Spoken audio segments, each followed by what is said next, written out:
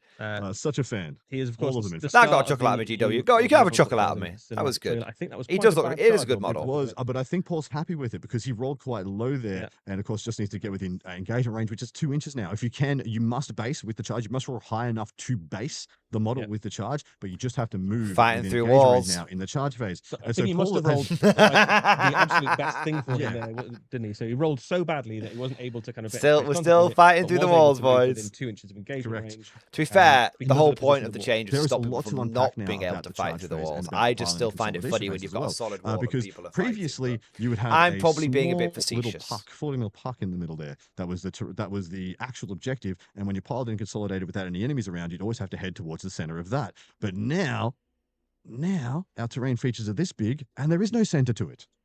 So if you want to pile in towards the closest objective, you're just piling in any direction towards this. Yeah. Which means you can jump back into through walls now. You can go out of line of sight around corners now. You can do all sorts of judicious things with your piles and consolidates. Really exciting. A lot of generative and skill expression to be earned there. It's also quite difficult now to screen out an objective with a unit Yes, that's it sitting on is. it. So Yeah. what used to happen sometimes. That is a good particularly change if you had a big unit overall. of 10 or 20 or something like that. It's you a big could change. It's very hold the whole impactful, but objective genuinely, with I'm very happy little with that. chance of the enemy being able to kind of push you off it unless they killed a lot of you. Now it's very, if you look at the size of that central terrain piece, almost impossible for any, even multiple units to hold that whole thing without to be able to push on it. So you usually now have to fight over the objectives. Yeah, if you're going to take a just terrain them. piece, you've got to In addition to absolutely that, to your dominate point, that you said terrain previously piece. about units I that do think do there things is going to with have bonuses some on knock-on objectives. The other effects one I with wanna how point out players is that units basically that just go, have larger, well, it's time to go gifts absolute like smash exclusions, fuck. things like Fuck trying to infiltrator hold risk terrain abilities pieces, just are now like much more full impactful, 'cause they're aggression, the ones attack that could, past the terrain toe pieces. in onto this middle I part do of the think terrain and that's the actually exclude direction the whole things thing will from go being after strike, players to whereas there's so few optimize other the units game, that can but do we'll so see. without pulling, the whole unit right in the middle, ready to be devoured by the jaws of your opponent. Yeah, or obviously like multiple smaller units might also be the way to do it. So there's lots of things to think about there in list construction in terms of how you put your force together. So Terminator's attacking now, re-rolling everything. The game here. is going Yes, quickly. this is I the do oath agree. Of The game's going quickly. Sideswipe. Wartrack. I think players clearly not getting the memo, but making sure they don't kill the new models early.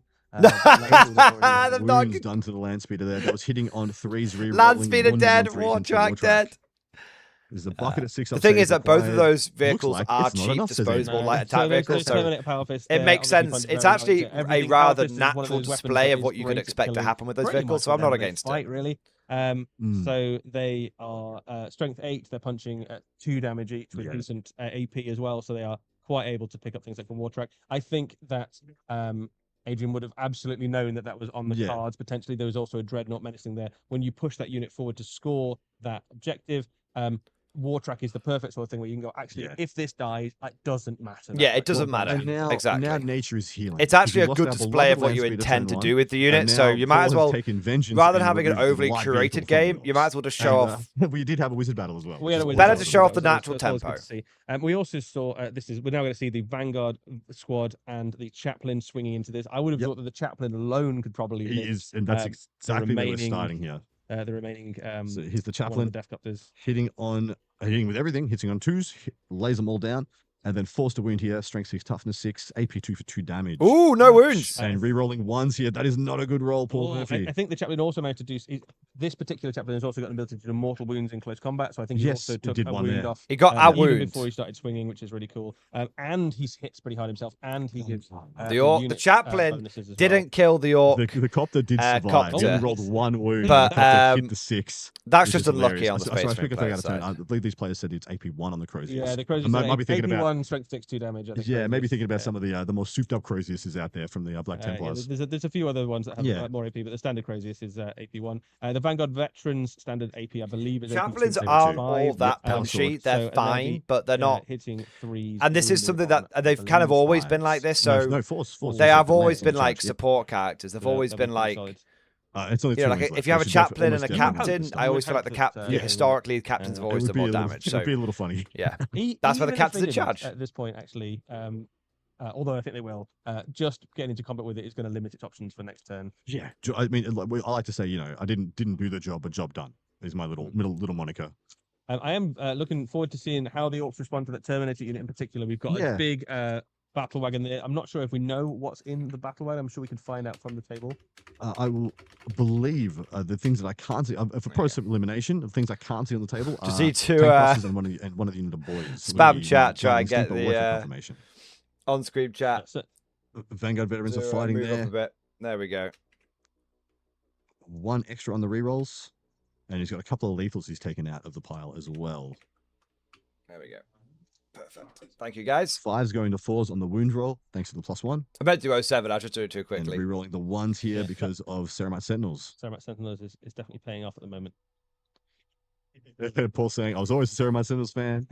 Long-term Ceramite Sentinels player. Yeah, we had a good chat with Paul before the game about so his own Blood Angel army is very kind of themed into the Barlight units, like the Sanguinary Guard and Death Company. Yeah. So this is playing with much more of a kind of I could have done that a much easier way, a few practice games gotten ahead of this. He's really been loving the Ceramite Sentinels. The rerolls of 1s to hit and wound, and you've seen that there pay off. That would have killed all 3. If there was 3 there, the Vanguard veterans actually didn't need any of the help. Didn't need any help. They did it all by themselves. There we go. That's the Vanguard veteran unit. This basically they are the equivalent of Stern Guard. Exactly. I have to say, Marine equivalent of. This is an elite unit. I'm taking credit for this one. I said that the Vanguard veterans would look much better in game than they did on the pictures. I said on the pictures. If I may be so bold, I think they're even this edition. I think you want to think about them even leveled up from that, more like a Blade Guard with jump. I was going to say, the Vanguard veterans, when they were showing the pictures of the models, I was just seeing what the comments said. The Vanguard veterans, when they were showing the models off, they were showing like individuals off against a white background. And I said, this is not doing them any favors. They do look shit. This is why everyone's hating on them. Seeing them there in game from an angle, looking down, I actually thought they looked really good. Previously, you used to I actually did terrain features and up and over like enemy units and things like that. I actually thought they looked really good. You can now just take off 2 from your move and move your full distance effectively. I think GW needs to start thinking about other ways of like really good photographing the models and showing them off, because this happens all the time where a model looks so much worse in the previews than it does when it's actually in its intended environment. Really good for Demon Primarchs with wings. I think honestly, so Dragon, I think they looked a lot better just then than they looked in any of the pictures. I think the pictures looked terrible. I think just then they looked pretty good. Up now, but he did score. Yeah, they always look better in person. Always. And I'm not a GW ball washer. And he's been able to actually push the Orcs completely off any objectives in the middle of the table. So well done to him there. Great turn. He's going to limit the primary score of the Orcs on the crackback. But this is the big thing. How often do you see people rocking up a 14 on their primary on turn 2? Usually it's say, oh wow, that's something really terrible has happened. But in this case, no, that's actually was just 2 very astute units being used by Adrian Phillips. And these are the things you want to zero in on the primary. There's a lot more primary up for grabs turn by turn. That doesn't result in taking you off an objective and you holding objective through your the Orc player proactive with the primary. Might have a bit of a go turn now. See in the new edition, which I love a lot. We'll see though. I'm not. If I was talking about where I thought this game was at right now, as one of the command points, I think that the Orc players have definitely come off worse after 2 turns. It's going to be really interesting. We're waiting to see the because if you look at the disposition of the forces, connect with 2 of the 2. You know what? I'm just going to turn the commentator. I'm turning the commentators down for a second. All right, fuck them for a second. Right. Let me just give you my comment on where the game is after 2 turns. Right. The Space Marine player has a relatively unbroken line of models, whereas if you look at the Orc player, there's not a lot of forces over in this corner. If you look at the Marines, we've got the Dreadnought here, supported by the Marine unit here, and obviously the Terminators are pushed up aggressively as well. So then you've got the Space Marines, where, and I know before I was teasing saying they've put a good player versus a bad player and all that kind of stuff, but if you look at the Space Marine player, there's this line of firepower right here. And you can see there's plenty of opportunities no matter what the Orc player does. Space Marine player can basically counterattack. If the Death Copters want to come in here, I mean, the Death Copters are pretty much the last threat on this side of the board. So once those have been dealt with, this entire side of the board is basically opened up, because these units are obviously more focused to committing to the center. So for me, I feel like this game, even though the points are in the favor of the Orcs, I actually feel like this game is in the favor of the Space Marines, which is very interesting. Now, I was disparaging about the Take and Hold mission versus the Purge mission, and obviously we'll have to see what happens if the Orcs have a big go turn and they, if Gazgul can like go out here and start smashing the piss out of people, then great. But I think what we're seeing a little element of here is, and again, we'll see. I may be about to eat my words. I may be about to eat humble pie. This is my live reaction right now. What I think we're seeing up until this point is a little element of the return of the gun line.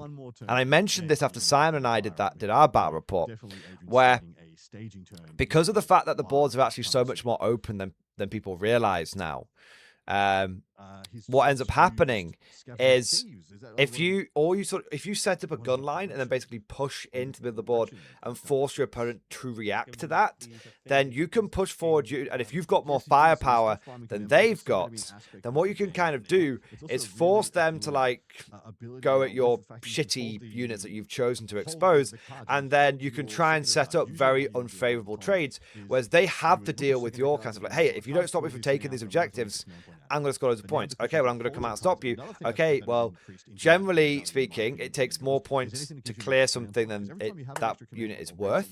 It tends to take more than 65 points to kill 65 points of the guardsmen. It tends to take like 100, 120, roughly speaking. And so what I'm worried is going to happen here is basically the orcs are going to continue to push out, and the marines are basically going to continue to just basically blow them away. So I do think there's an element of a return of the gun line, but we'll have to see what happens. That's my impression where we are right now. But we'll obviously, as more information comes in, you guys know me, I keep an open mind. If more information comes in and I'm wrong on something, we'll highlight where I was wrong. If I was right on something, we'll highlight where I was right.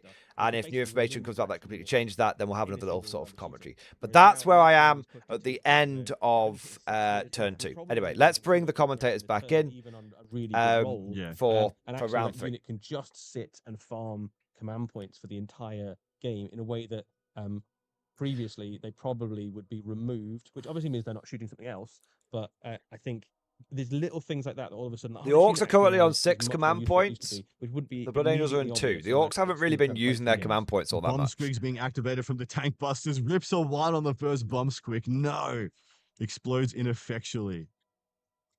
So this is exactly what we suspected, right? So this is a battle wagon rolling forward. The tank busters coming out. They're going to try and do some damage into Terminators. Tank busters are best into vehicles, but actually the damage output from them is 3 damage. I have a big question. They are decent AP. If you've got a heavy weapon and you disembark from a vehicle, but you don't move any further than that, do you benefit from the heavy special rule? Because you have to disembark within 3 inches. Now, I think if the vehicle has already moved and then you get out, you probably would count as having moved, right? But if that vehicle has stayed still, to put a command point into it, but now that if that vehicle has stayed still and then you get out, I suspect you would benefit from the heavy rule. Oh my god, we're so spoiled. I guess we'll find out. You don't think so? No, some cats have been fully moved. Table I guess my question is, does it matter if the vehicle moves first or not? See this, but that's the my question. Battlefield is made up of the new terrain, which is no heavy. They said you have to have already been on the board. Okay, that's good to know. I appreciate that was my question, chat, and I appreciate you. I appreciate you answering it. Thank you. Studio team. The armies in this board have also been painted up by the Warhammer TV studio team, and will also feature in the coming days in a Warhammer Plus battle report. So you'll be able to watch that as well. So you can see them in action again, and we'll see if the outcome is slightly different lists, but still very cool. I'm not sure if these tank busters are going to do all that much. I guess we'll find out, but some damage into the Terminators. Rapid fire now. One of the they have got rapid fire because of the upgrades. Detachment, but is going to come. They're only hit on 6s, right? 5s, minus 1 because Marines are in cover. 6s, so had D3 shots each. If I remember correctly, on their rocket launchers with blasts, so they're going to get D3+1. They're going to get D3+2 now because rapid fire is going to kick in from the dead shiny shooters enhancement that was placed on them, the upgrade rather, that was placed on them in the list construction. Hollow OG5, Amlonglow, do you feel the immersion in 11th? So I don't particularly feel the immersion from this game. I think GW has done a bad job of creating immersion with this game. I think they've taken completely the wrong angle here, going for a commentated style, almost like competitive game. I think that's completely the wrong angle with this. I think they should have made a much more cinematic style game and format of how they were covering it. I think that basically this feels very similar to how a 10th edition game feels in terms of immersion. But I don't think that necessarily means that 11th won't be immersive. Yes, correct. I just think the approach that GW has taken to this game has been unimmersive. But I think you could. I think you can play this exact same game in a completely different and cover it in a completely different format, and you can make it very immersive. That's what I'm trying to say. So That's what I'm trying to say. things like Gorkanauts that previously used to really struggled if there's like an enemy unit in a corner of a building. They'd be like, right, Entrenched. I've got to kind of charge like all the way around the building. All of a sudden now you can much more reliably move those big, scary walking pieces into close combat. In the previous edition, if that Terminator on the far left of the Terminator squad was just moved off the terrain feature, that Morkanaut, even though it is like within 6 inches, would need to roll like a 10 in order to connect. Now you just measure the true distance between the 2 points, between the 2 bases, and if you roll that high, just move yourself within 2 inches of the unit. As long as you can finish within 2, you still need to be able to do Yeah. that. So if like you literally can't fit, it's still possible to screen out, but it's much harder to stop the really big monstrous units going forwards. It felt a little rough because your opponent had so much agency in your charge phase by just some savvy positioning. And of course, we had Swordsmith there, just clarifying what already was shown in the that's going to be going in the away Warhammer this community edition as article. well, I so thought it's they gonna were be showing much you more information easy there to as well, get but I into don't that think there was engagement range anything. and close with the enemy. Yeah, we saw Gazgul there a second ago, eyeing up the battlefield, deciding when he wants to join. No, Swordsmith, I feel like, Eddie just said at the if end, the you do Morkanaut still manages to have make- to is like it a Gorkanaut physically or be able to Morkanaut? make Actually, contact. That's a So Morkanaut. It's a Morkanaut. No, If the Morkanaut managed to it's make very- that charge and the tank busters go, he might not it's even very need it's to be very able similar get to how those- it was. those It's Terminators. just The the Morkanaut is goalposts have quite moved happy around a little bit, smashing but Terminators. it's That's very his similar jam, to how that's it what was. he lives. This is the tank busters. It's I a little- believe. They've it's a rolled little their better, hits, but and it's this is how many basically hits they not got. that 3D3 much plus different. blast plus rapid fire. The end has result is not been that much different, I absolutely should say. popping off. Yeah, that is a phenomenal amount of firepower from the Tank Buster squad, which you don't normally associate with volume of fire, but actually the combinations here have just really worked out for them. 3 to wound here on the tank busters gives him 4 saves. Yeah, they And strength. on 4+ invulnerable save would be a 3+ armor save previously, but the AP2 so much more significant. It is, to be fair. So we got one. It was still quite a good save there. So Good saves by Paul there. You can never quite count Terminators Yeah, so out, right? So you saw what I was even if you hit. So them my prediction was with- correct. I didn't think This the is tank big. busters were These going to do that Sentinels, much. have a reactive move after being shot. Ooh. So he's trying to try and scoot himself off the terrain and try and be line of sight block from this Morkanaut. So this is some of the cool stuff. He's towed onto the terrain, so he got to shoot. Now he's been shot. He's gonna roll a reactive move after being shot and try and get this model Gentlemen, and this model tucked in. So we have a it can't be seen gotcha. by the True Morkanaut. line of sight has gone. Yeah. Gotcha in the first 11th Exactly edition right. So this is a game. little bait by Paul. We've got a gotcha. So yeah, some solid play there from both players. I think that's absolutely the moment to release those tank busters, but also you've got to remember your opponent's stratagems, what they've got in the, up the sleeve. Here's the roll. no, Command point has been GW. spent. This is actually They pretty just critical. did a If he could gotcha save his power Terminators while for- pulling That's the a one. orcs- Oh, That's a no. one. That's not what he wanted. That's not what he wanted. I think it's it all might, right. though. If they're entrenched, he gets to re-roll this. Yes, you can't move more than 3 inches and be entrenched. And so he did, of course, move up his full Yes, distance he did. and charge. So unfortunately, Okay, the gotcha He backfired. might have been able to pull himself The out of range gotcha for the battle backfired. wagon, though. That Yes, might still be true. yes. So at the moment, because the Terminators have kind of towed a little bit onto that base, they Okay, will be. the guy able to tried to anything on either gotcha, side of the but it wall didn't if they have work. to move back enough He to pull he themselves didn't off roll the high terrain enough. He piece. needed to roll This, might have 2 or missed. more. This turn for entrenched, and this is a new turn. Oh, And wait. he has not moved. Oh no, he So can he's do got it. 3 inches instead. No, may no, be he able can. to The do gotcha. this. No, no, guys, don't worry. And of The course, gotcha did work. It's really we're quite spoiled here. We have 2 judges, 2 high-level judges from our Warhammer Open Just team. keep it honest. so, Hollow, what is a It's all gotcha? saying He's always been a fan of Cerebite Sentinels. So what is a gotcha? Just turn the commentators down for a second to explain it. A gotcha is what is considered to be a very poor sportsmanship maneuver. It's where you can see your opponent lining up for, like, they're lining something up. Like, hey, I'm going to bring this unit over here and this unit over here to shoot at this unit. And then you don't tell your opponent that you have an ability that could fuck them over. And the reason why, and you might think, well, isn't that just good play? The thing is, there's so many moving parts in 40k. There's so many abilities. There's so many stratagems. There's so many rules that Again, though, it is not considered reasonable to expect your opponent to know everything about your army at any given time. So what you do is, if you're waiting, if you can see someone is operating and they've clearly like forgotten you have this ability. If you just let them line everything up, and then the moment that they're finished, you go, okay, I'm just going to basically fuck you, and I'm going to play this ability that basically completely negates what you've just done. You've gone, gotcha! Do you know what I mean? When the honorable thing and the right thing, this is considered, like, this is kind of considered within the community the way to play. It's not like, oh, we're playing with honor wanky shit. It's actually, if you don't, this is considered normal behavior. If you don't do this, it's actually considered very, very poor sportsmanship. People have been pulled up on it in tournaments. What you should do is go, mate, just to let you know, I can see you lining up to kill this unit. I have this ability that could fuck you over. And they go, thank you for reminding me. There you go. So if you don't tell someone that you could fuck them, and clearly they don't know that you've got this ability, you might not have even told them you've got it, then it's called a gotcha. You're meant to basically, you don't have to give away all your battle plans, but you are meant to play in a sportsmanlike manner with a semi-open hand. And he was able to end everybody under the overhang of the terrain feature. So this is actually what he was using to defend himself, was actually the terrain. And Adrian didn't really want to kind of go the other way. I've turned the commentators back up again. So he's not wanting to. He decided not to charge because he didn't want to expose. Well, that's exactly right. If you roll the dice and you don't like the number, even if you connect with that number, you can choose to not move, right? Yeah. That is huge. So Adrian said, well, I can see what you're trying to do, Paul. You want to tickle me under the chin and bring me into the jaws of your big guns. Not very orky, though. What if I just say? Well, it is cunning, but not. I got you. It's basically how the entire game of Magic the Gathering works. I'll go into the score sheet now. I'll give him that. What has happened? What has been scored here by Adrian? So it looks like the Orcs are winning on points. 45 into 36.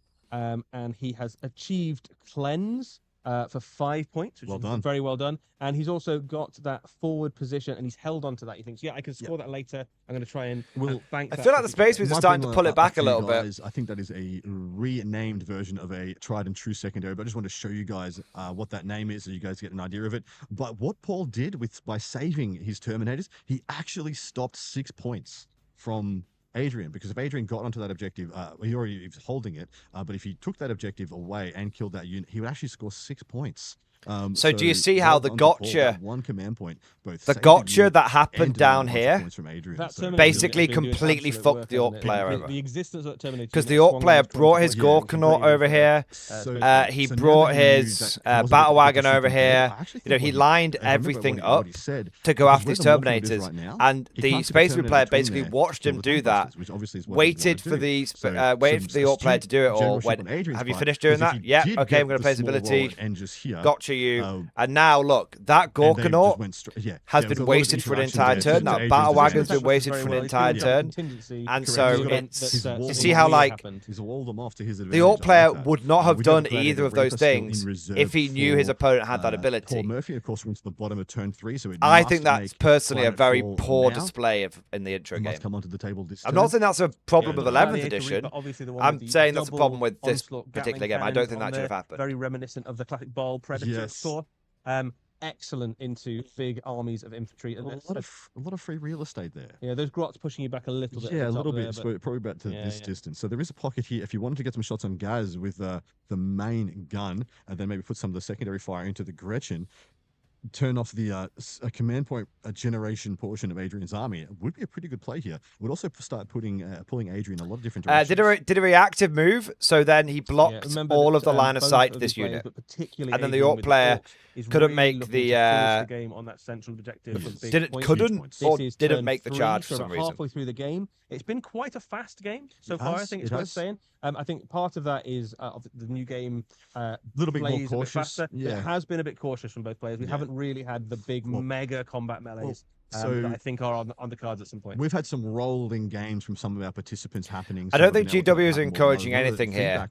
I just think that was... You get so much more work done turn one. I think that's just live TV, baby. Sometimes people are going to do stuff that maybe you wish they hadn't done. It's just a positioning turn, and turn 5, most of you... I was going to say, if someone had done that to me in a game, I would have considered that to be... disparity, or whether one player is going to be extremely poor. And I wouldn't do it. I would never do that to someone in a game. And you can check every battle report I've done. Not having to, you can check every after report I've done. Command phase with some of these pieces. I would never do that. Essentially, very poor for this mission. Storm Hostile the mission card that we know from previous edition. That is part of the. Let's get some internet drama going around that, guys. GW encouraging terrible sportsmanship, drama from first 11th edition game. I got the thumbnails already planned out. I got the title planned out. We'll get the drama, YouTube drama going. A lot more proactive play and interactions earlier on in the game. But these guys are being a little cautious. I think maybe I don't want to say nobody wants to lose the first Call of the New Edition live on TV. They're right? gun shy, these guys, and I can't say they're wrong. Yeah. No, but it's cool because we get to watch a great game. I think both of these guys are playing really, really solid Warhammer 40,000. At some point, though, somebody's going to have that big fight in the middle. Yeah, and look, believe what you will, we haven't told these players how to play. Are you sure about that? We haven't instructed them to engineer anything. These are just two awesome, wonderful. You sure about that? Playing a game. Someone's going to have the big fight in the middle. No instruction from us. We didn't even build these armies. We simply deployed the table and said, play a game for us. Wait till we say to start the roll of first dice till we get there. That's pretty much all that we have done in this game. The Orc player basically had to charge down a Space Marine gun line and calculated that he wasn't going to be able to do that. So now he's playing a very cagey, bitty game. They'll probably be able to get a shot off into those death cops. Not particularly orky. Also, right not now, particularly immersive. Oh no, Gaz's unit is exposed. But they're not, because they're all toe-in onto the terrain piece. And they did not shoot in the previous turn. That unit is hidden. That is an absolutely ferociously devastating unit as well. That is Gazgul and towing in for hidden. Which is, just confirmed. You do not need to be wholly in terrain to get the hidden rule. Only in the terrain. Massive. Not much that goes toe to toe. Massive change. That Primarch level stuff doesn't love it. Would just not tow it in. Have that fight against Gazgul and 6. Tow it in, baby. Tow it in. In saying that, Paul's doing another astute move here. He realizes that Adrian the war is imminent. The advance in charge on the war turn is imminent. And Devil Lord, holy hell, this is Vanguard of Veterans. They've jumped over in this direction, and they're going to go in for another charge to kill another Defcopter unit. But the plan is actually to use them as a kind of a water break, a sea break, to stop Gaz from getting into the intercessors. So it looks like what the Space Marines are basically doing is make its line is exactly what I said.